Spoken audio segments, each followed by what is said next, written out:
and welcome to Kids segment of Library Story Hour on Radio Lillooet. My name is Christina.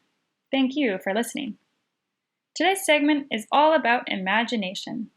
We can use our imaginations to dream up silly or serious worlds, fantastical creatures and beings, thrilling adventures, and creative solutions to real-world problems.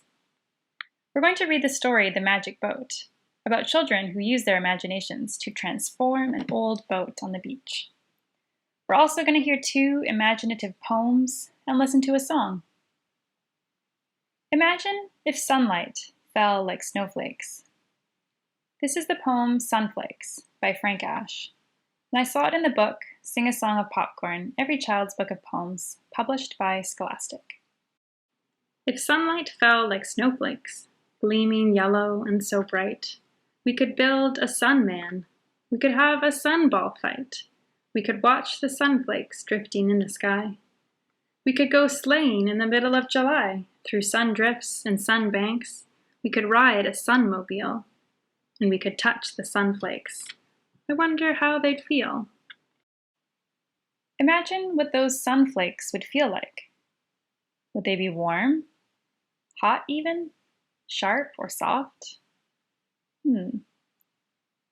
I have another silly, imaginative poem called The Jumblies by Edward Lear, originally published in 1871, over 100 years ago.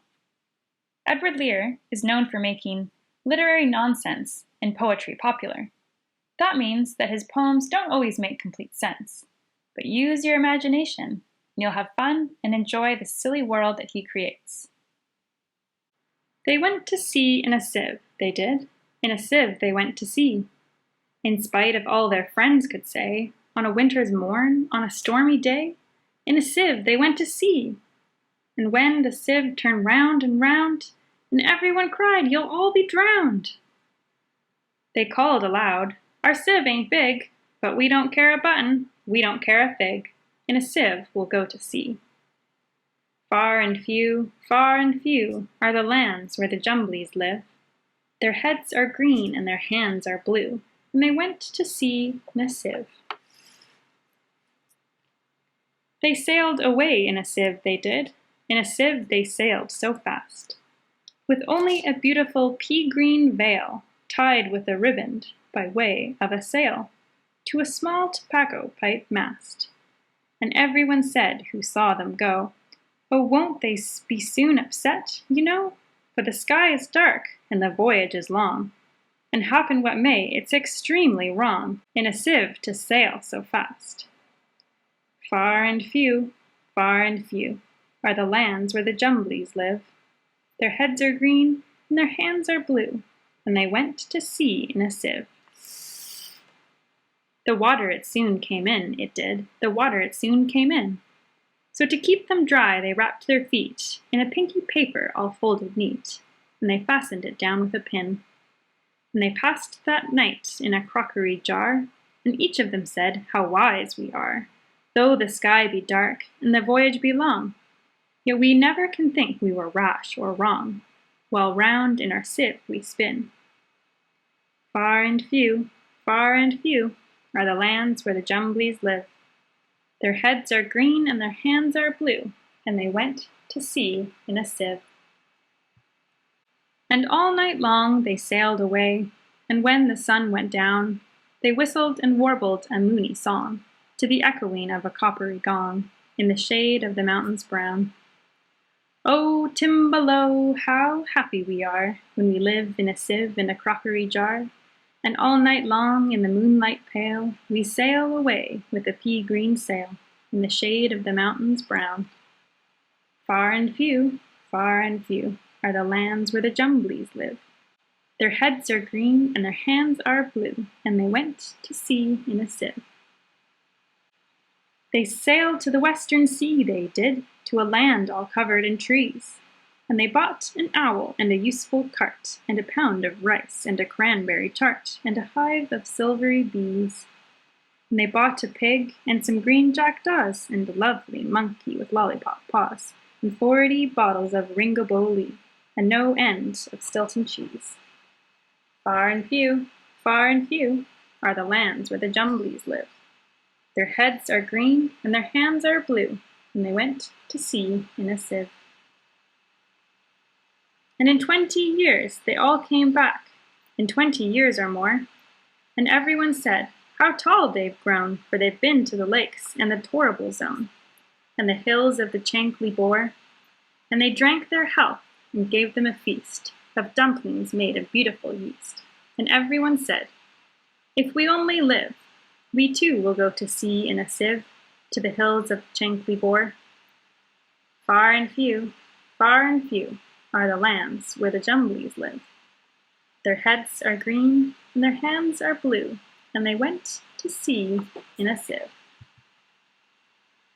And that is the end of the poem The Jumblies by Edward Lear. Now it's time for our story, The Magic Boat. Children see magic because they look for it, says Christopher Moore, a fantasy comic writer. Do you look for magic in the world? This is The Magic Boat, written by Kit Pearson and Catherine Ferris, illustrated by Gabrielle Grimard, and published by Orca Book Publishers.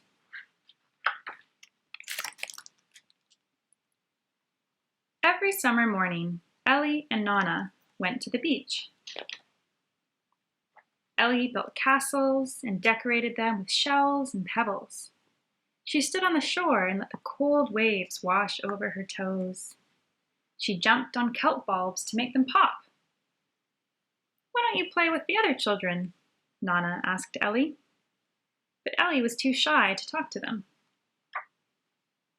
One morning, Ellie wandered along the beach collecting pebbles. An older girl was sitting on a log. She watched Ellie for a few seconds. Want to see my magic boat? She asked. Ellie followed the girl to an old blue boat that was half buried in the sand. The girl climbed into the boat and told Ellie to sit behind her. The boat did not seem magic at all. Its paint was peeling, and the seat under Ellie was rough and splintery. Ellie looked across the beach at Nana. Nana waved. She seemed very far away. Let's go to the sea, said the girl. Ellie clutched the sides of the boat and closed her eyes. When she opened them, they were on the water. The old boat had turned into a sleek dinghy with orange sails. Ellie controlled the rudder while the boat tapped this way and that in the wind.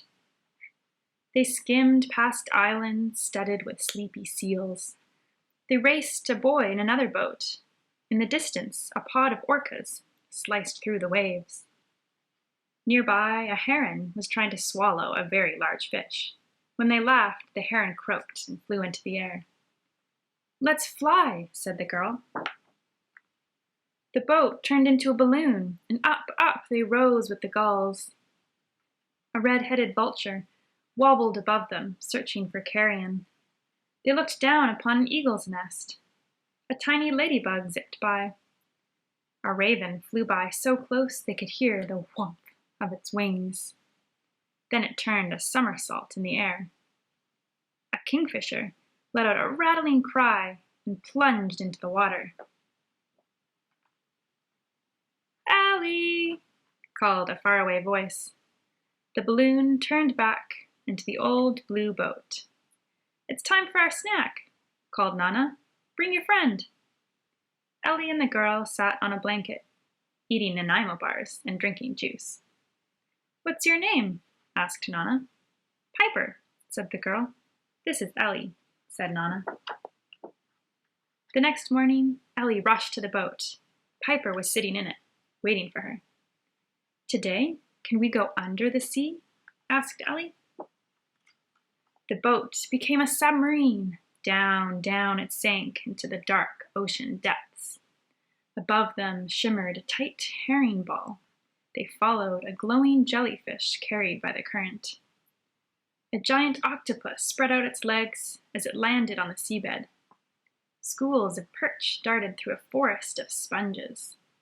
A fat otter zoomed up to the surface, its mouth full of crab. Wow. From far away, a boy called, Piper! At once, Ellie and Piper were back on the beach, sitting in the old blue boat. It's time to go, called the boy. That's my brother, said Piper. Will I see you tomorrow? Asked Ellie. Piper shook her head. Tomorrow we're going back to the city.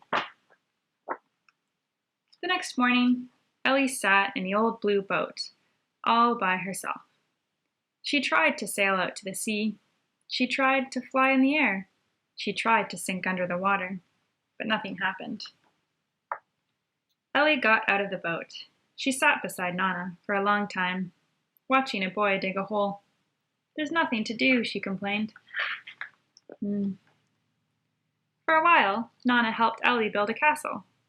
But then she went back to her book. Why don't you play with that boy? She asked. Ellie shook her head. She wrapped her towel around her and sat with her back to Nana, staring at the empty boat. The boy was there again. The next day, Ellie looked at him. She looked at the boat. Hi, she said. My name is Ellie. What's yours? Sasha, said the boy shyly. Ellie smiled at Sasha. Want to see my magic boat? They got into the boat, sailed into the air. A whale flew above them, and they had many adventures. And that's the end of The Magic Boat by Kit Pearson and Catherine Ferris. All about our imaginations. George Bernard Shaw said, "We don't stop playing because we grow old. We grow old because we stop playing."